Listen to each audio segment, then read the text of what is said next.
श्री सद्गुरु महाराज की जय। ठीक है। आज गुरु महाराज की तो उसके ऊपर हम लोग जो हैं कुछ जो जो भी किताबों से एकत्रित है, परिनिर्वाण दिवस है, उसमें से आप लोग को सुनाता हूँ। महर्षि मेही के आशीर्वचन एवं उपदेश। आशीर्वचन में लिखा है, प्यारे लोगों, मैं कुछ कहने नहीं आया हूँ, आप लोग को आशीर्वाद देने आया हूँ। जो मुझसे बूढ़े हैं उनसे आशीर्वाद लेने आया हूँ, और जो छोटे हैं उनसे सबको आशीर्वाद देता हूँ। शुभ मनाता हूँ, कुशल मनाता हूँ। सब लोगों को चाहिए कि ईश्वर का भजन करें। भजन का यत्न गुरु से जाने। भजन करना केवल गीत गाना नहीं है, जप और ध्यान करना है। जप और ध्यान में स्थूल सूक्ष्म का भेद है, इसका यत्न गुरु से जानो। इतना कहकर आप लोग का कुशल मनाता हूँ। एक वाक्य है गोस्वामी तुलसीदास जी के रामायण में, तब लगी कुशल न जीव कह, सपने हूँ मन विश्राम। जब लगी भजसी न राम कह, शोक धाम तज धाम। जब तक ईश्वर भजन नहीं तब तक कुशल नहीं, इसलिए सबको ईश्वर भजन कीजिए। गोस्वामी तुलसीदास जी की तरफ से मैंने आप लोगों को कहा। दूसरा है आशीर्वचन। सब कोई कहिए गुरु महाराज की जय। मैं आने योग्य नहीं था, श्री शिव नारायण जी की सेवा भक्ति के कारण इसके हट पर आ गया। मुझको उतना समय भी ठहरने का नहीं है, इसलिए मैं देर कुछ कह नहीं सकता। मैं आप लोगों का कुशल चाहता हूँ, ईश्वर से आपके कुशल में नित्य प्रार्थना करता हूँ, और कह देता हूँ, तब लगी कुशल न जीव कह, सपनो मन विश्राम। जब लगी भजन नाराम कह, शोक धाम तजित काम। शोक का घर कामना है, उसे घमंड कर।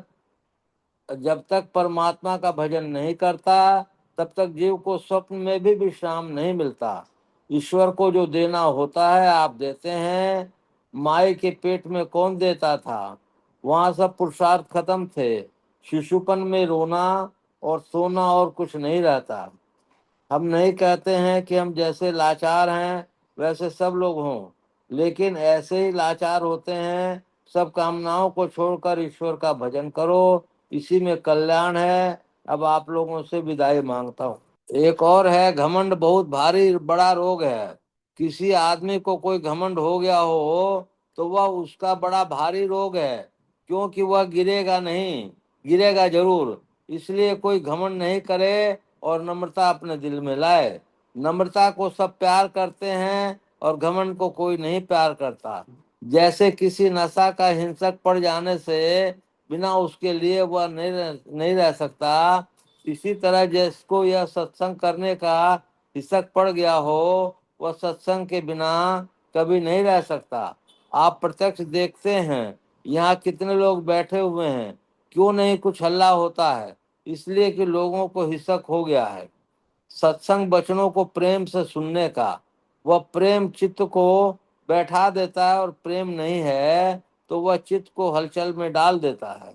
हलचल में रहते हुए कोई भी आराम में नहीं रह सकता। हलचल से छूटना यह साधन का काम है। यह साधन एक दिन का नहीं, यह साधन यदि बराबर किया जाए, जीवन भर किया जाए और कई जीवन तक किया जाए तो हलचल से बचे और शांति प्राप्त हो सकती है। यही मेरी अपनी सूझबूझ है। श्री सद्गुरु महाराज की जय। अब दूसरी किताब है संतमत और महर्षि में ही। तीर्थ दर्शन से मन का मैल नहीं जाता। दो भाई थे, बड़े भाई ज्ञानी भक्त और सत्संगी थे। छोटा भाई संसारी और घर का कारोबारी था। कारोबार करते करते छोटे भाई का मन एक बार उबा और बड़े भाई के पास जाकर उसने कहा, अगर आप आज्ञा दीजिए तो मैं कुछ काल के लिए यात्रा करूं, तीर्थों में जाकर स्नान करूं और धामों में जाकर देव मूर्तियों के दर्शन करूं। बड़े भाई ने कहा, बहुत अच्छा, जाओ और कुशलता पूर्वक लौट आओ। मेरी समूची कोरी तुमड़ी को अपने साथ लेते जाना।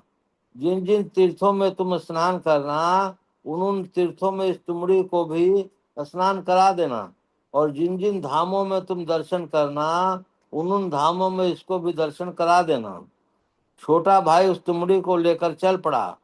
कुछ दिनों के बाद तीर्थ यात्रा करके तुमड़ी को लेते हुए घर लौटा। बड़े भाई को प्रणाम करके उस तुमड़ी को सामने रख दिया। छोटे भाई को देखकर बड़ा भाई बड़ा प्रसन्न हुआ तथा आशीर्वाद दिया। उस तुमड़ू को बड़े भाई ने विधि से काटा और उसके भीतर का गुद्दा निकाल लिया। उस तुमड़ी के भीतर जल रखने योग्य स्थान ही रह गया। उसमें जल भरकर बड़े भाई ने छोटे भाई से कहा, इस जल को जरा चखो। छोटे भाई ने वैसा ही किया। मुंह से उस जल को रखते ही छोटे भाई ने उस जल को कुल्ली से फेंक दिया और बड़े भाई से कहा, यह जल नीम सा तीता है। बड़े भाई ने कहा, तीर्थों में स्नान करके और देव मंदिर में देव मूर्तियों को दर्शन करके भी इस तुमड़ी के भीतर की कड़वाई दूर नहीं हुई। उसी तरह उपर्युक्त कामों से किसी के भीतर का मल दूर नहीं होता और हृदय की शुद्धि नहीं होती। यह तो सत्संग और भजन से ही होती है। श्री सद्गुरु महाराज की जय। सद्गुरु की सार शिक्षा। सद्गुरु की सार शिक्षा, खान पान को प्रथम संभारो, तब रस रस अवगुण मारो। आहार भी तीन प्रकार के होते हैं, सात्विक, राजस और तामस। हम जैसा भोजन करेंगे वैसा गुण हमारे मन में उत्पन्न हो जाएगा। गुरुदेव साधकों को सात्विक खान पान अपनाने के लिए कहते हैं। देखे सद्गुण खान पान में पागो। सत्व गुण बढ़ने से मन में स्थिरता आती है, निर्मल विवेक उत्पन्न होता है और शारीरिक स्फूर्ति तथा मानसिक सजगता आती है। रजोगुण बढ़ने से मन अशांत तथा चंचल हो जाता है, अनेक इच्छाओं की उत्पत्ति हो जाती है, सांसारिक काम करने की प्रवृत्ति होती है और विषयों के प्रति आसक्ति बढ़ जाती है। तमोगुण बढ़ने से नींद, आलस, असावधानी, अज्ञानता, मोह, विस्मरण आदि होते हैं। ऐसा गीता के 14वें अध्याय में कहा गया है। श्री गीता योग प्रकाश के अध्याय 17 में गुरुदेव लिखते हैं कि आयुष्य, सात्विकता, बल, आरोग्य, सुख तथा रुचि बढ़ाने वाले, रसदार, चिकने, पौष्टिक और मन को प्रिय ऐसे आहार सात्विक लोगों को प्रिय होते हैं। चटपटे, विशेष लवण युक्त, बहुत गर्म, नीमवत तीखे, रूखे और दाहकारक आहार राजस लोगों को प्रिय होते हैं।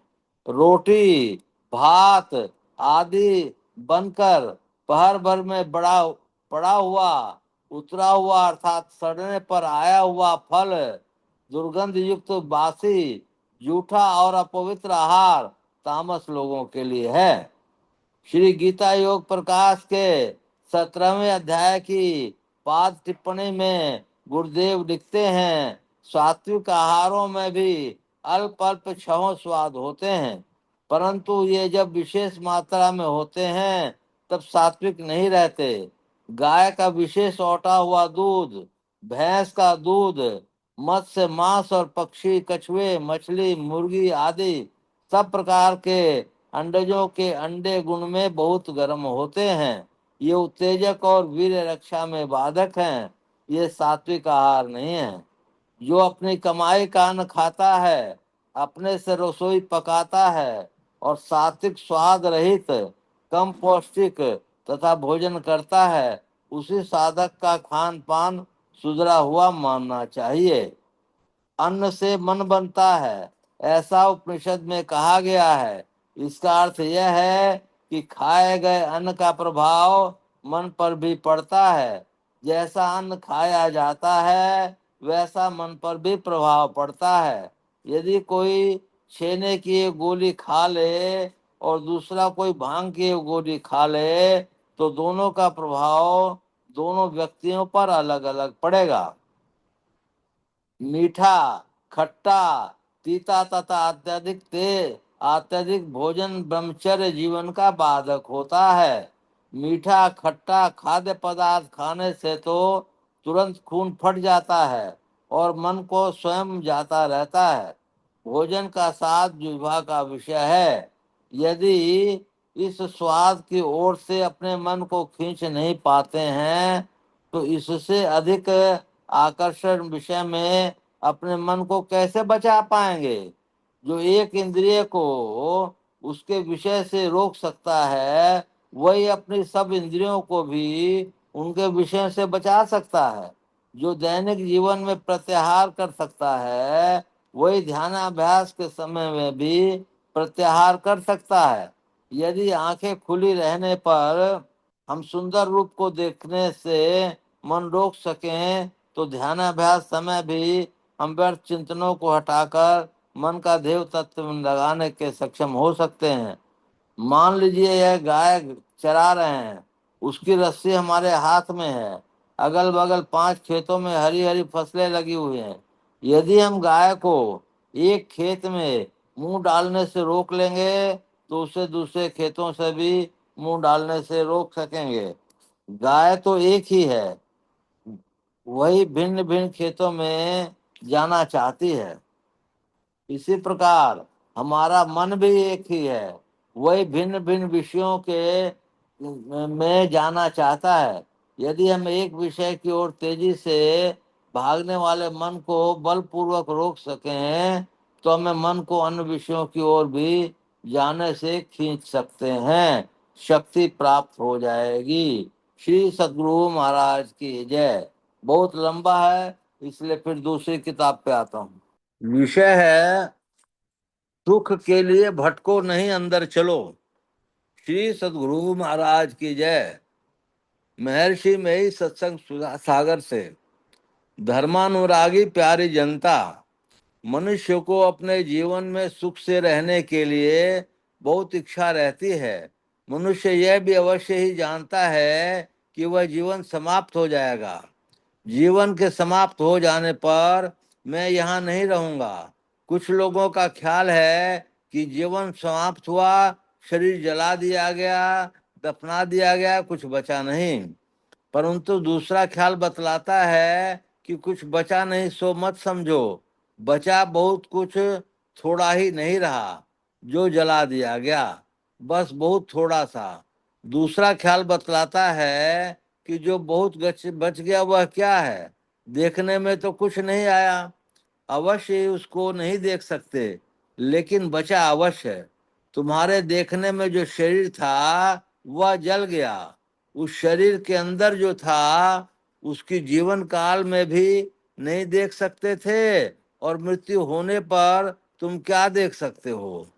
देख सकते हो, लेकिन यदि तुम देखने की विधि जानो, यदि बुद्धि से ही काम लो, तो समझो कि जब तक अंकुर नहीं होता, छोटा पौधा नहीं होता।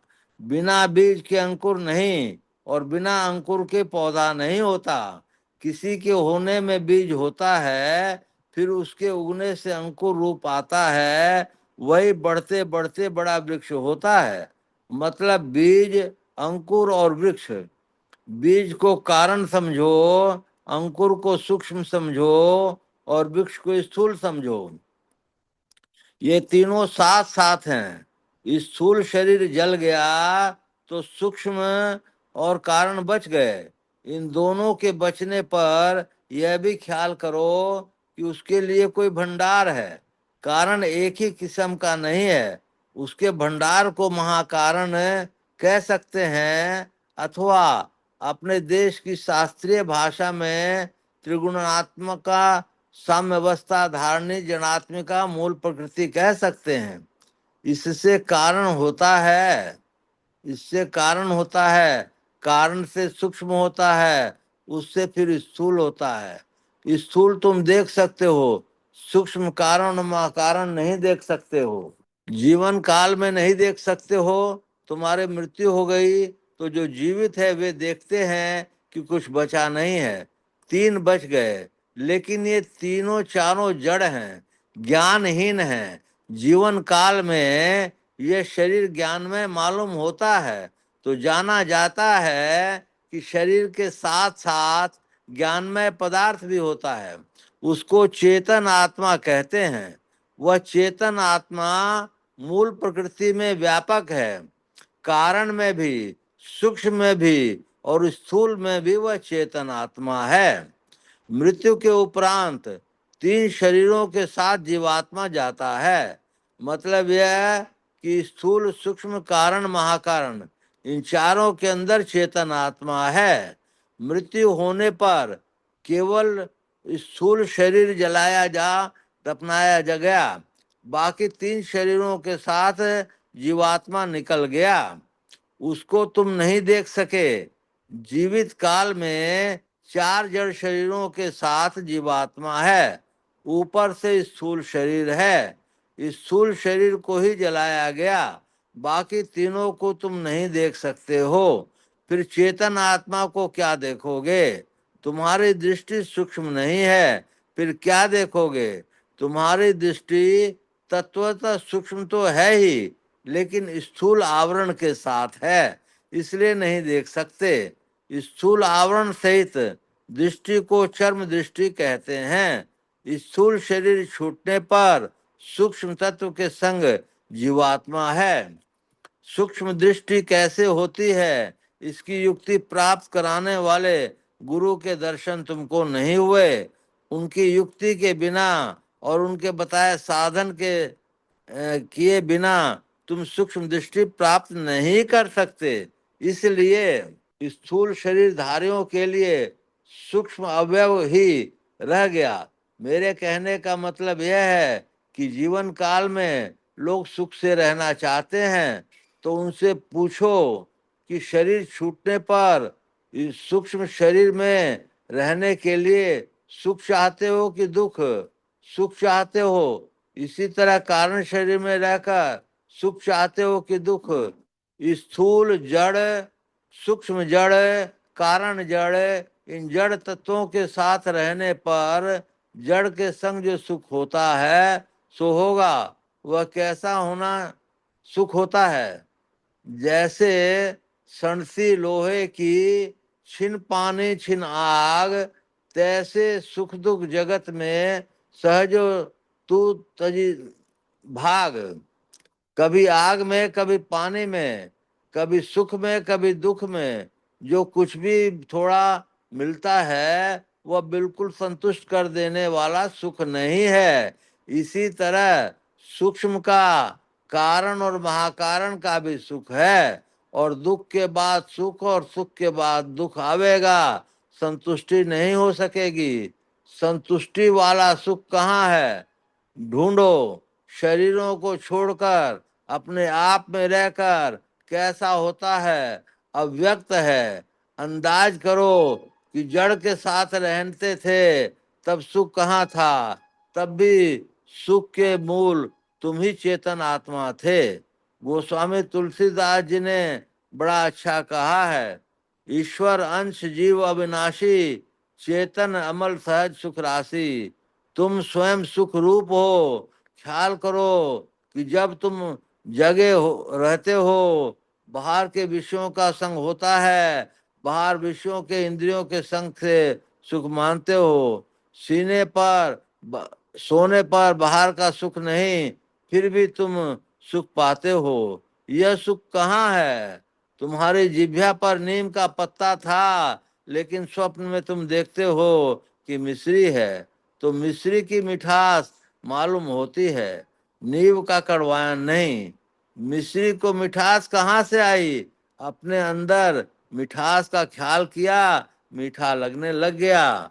असल में सुख स्वरूप तुम स्वयं हो। यही थोड़ा नमूना है कि जैसा चाहते हो वैसा हो जाता है। स्वप्न जागृत के बीच तंद्रावस्था होती है, वहां तुमको स्वरूप व चैन मालूम होता है। यह स्वरूप व चैन कहाँ है? तुम्हारे अंदर है। सुख स्वरूप तुम हो, सुख जड़ में नहीं तुम में है। इस बात को केवल विचार ही विचार में रहकर प्रत्यक्ष रूप से नहीं जान सकते। जिह्वा में जो षटरस मालूम होते हैं वे जब तक जगे रहते हो मालूम होता है। जब तुम सो जाते हो तुम्हारी शक्ति व चेतन धारा बाहर की ओर नहीं है, अंदर की ओर है, फिर भी तुम सुख पाते हो। विचार करने पर मालूम होता है कि अंदर का सुख है, लेकिन स्वप्न और तंद्रा का सुख क्षणिक है। जड़ के संग के छूटकर अपने आप में रहकर कैसा होगा? जिसने कोशिश की, जिसने पाया, उसने कहा अब सुख हुआ। सूरदास जी महाराज ने कहा, परम स्वाद सब हूँ जो निरंतर, अमित तोष उपजावे, मन वाणी के अलग मोचर, सो जाने सो पावे। यही संसार का सुख जो विश्व में मालूम होता है, उससे उस सुख को समझाया नहीं जा सकता। नमक कैसा लगता है, समझाया नहीं जा सकता। जिभ्या पर रखो तब मालूम होगा। जब इंद्रिय सुख का वर्णन नहीं होता है, तब इंद्रियातीत सुख का वर्णन कोई कैसे कर सकता है।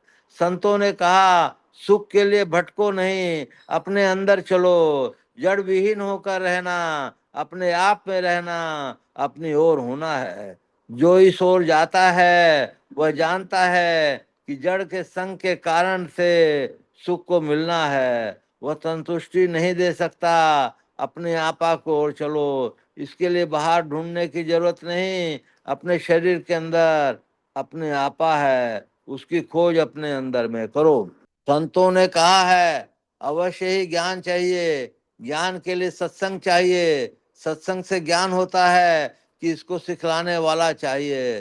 संसार का ज्ञान सीखने के लिए गुरु की आवश्यकता होती है। इस अध्यात्म विद्या का ज्ञान के लिए गुरु की आवश्यकता नहीं है। गुरु की आवश्यकता है, गुरु की नहीं। गुरु यानी जानवर। अपने अपना ज्ञान चाहिए। सत्संग में क्या है? यह मोक्ष का धर्म है, परंतु इसके लिए यह बात नहीं कि घर छोड़ो, घर के कर्तव्यों को छोड़ो, ऐसी बात नहीं है। हमारे देश का शास्त्र सिखलाता है कि साधन यानी ईश्वर भजन सभी कोई कर सकते हैं। बाबा नानक ने कहा है, जिसका अर्थ है ये सब के सब कर सकते हैं। राज करने वाला राजा कर सकते हैं, गृहस्थ हो कर सकते हो, पुरुष हो स्त्रियां हो, इस देश के उस देश के किसी भी देश के जाओ, ध्यान करो, पाओगे। कबीर साहब ने कहा है, अवधुई भूलो को घर लावे, सो जन हमको भावे। कबीर साहब जो कह गए हैं सो ठीक है। वे उसके नमूने थे। गुरु नानक और उनके ग्रंथ के 10 गुरु इसके नमूने थे। दादू दयाल जी इसके नमूने थे। इसका वे लोग उपदेश देते आए हैं। यदि हम कर्तव्य पालन करते रहेंगे तो किसी न किसी जीवन में वह सुख अवश्य पाएंगे। इस जीवन में, इस संसार में सुख के वास्ते कौन काम है जो वेद मंत्र में आया है। आपस में मेल से रहो। घर के अंदर जितने लोग हैं मेल से रहो। एक पड़ोसी के साथ दूसरा पड़ोसी मिलकर रहो। एक गांव के लोग दूसरे गांव के लोग से मेल कर रहे। एक प्रांत के लोग दूसरे प्रांत के मेल करके रहो। एक देश के लोग दूसरे देश के लोगों से मेल करके रहो। यह मेल कौन कराएगा? सत्य का व्यवहार। सत्य के व्यवहार से आपस में प्रीति रहेगी। सब सत्य सत्य रहो तो सुखमय संसार हो जाएगा। यह बहुत बढ़िया ज्ञान है। सत्य ही धर्म का मूल है। सबको एक साथ धर्म जांचता बांधता है, क्योंकि इसकी जड़ में सत्य है। वह एक धर्म कौन सा है? अध्यात्म धर्म है। अध्यात्म धर्म में सब मिल जाओ, चाहे वैदिक ईसाई इस्लाम कोई हो, नाम चाहे कुछ दे दो, अध्यात्म धर्म कही था और कुछ नहीं। हम लोग संत मत कहते हैं, सभी संतों का धर्म है, सभी संतों का ज्ञान लेते हैं, यही सनातन है। संत मत किसी एक महात्मा के नाम पर का मत व धर्म नहीं है। सारे संसार के सबकी एक एक करके रखने से लिए संत मत है। सभी एक धर्म से मिलो। जैसे किसी का नाम रामदास, किसी का नाम कृष्णदास है, लेकिन सभी मनुष्य हैं। इसी तरह ईसाई, वैदिक, इस्लाम अलग अलग धर्म के नाम हैं, लेकिन सबका सबका मूल सत्य है। जो सत्य में रहता है वो अध्यात्म में रहता है। जो अध्यात्म में नहीं रहता वह सत्य में नहीं रहता। जो सत्य धर्म को छोड़ेगा वह गिरता पड़ता रहेगा। सब कोई एक धर्म को स्वीकार करो। वैदिक, बौद्ध, ईसाई का, इस्लाम कोई हो, सबको भोजन का एक ही रास्ता है। उसी तरह ईश्वर पाने का सबका रास्ता एक है, और वह रास्ता है अंदर का रास्ता। स्वराज है, बड़ी खुशी है। इसमें सुराज चाहिए। स्वराज के लिए एक धर्म को स्वीकार करो, अंतर्मुख चलो, अंतर्मुख धर्म सबका एक है, इसी का प्रचार इस सत्संग से होता है। श्री सद्गुरु महाराज की जय।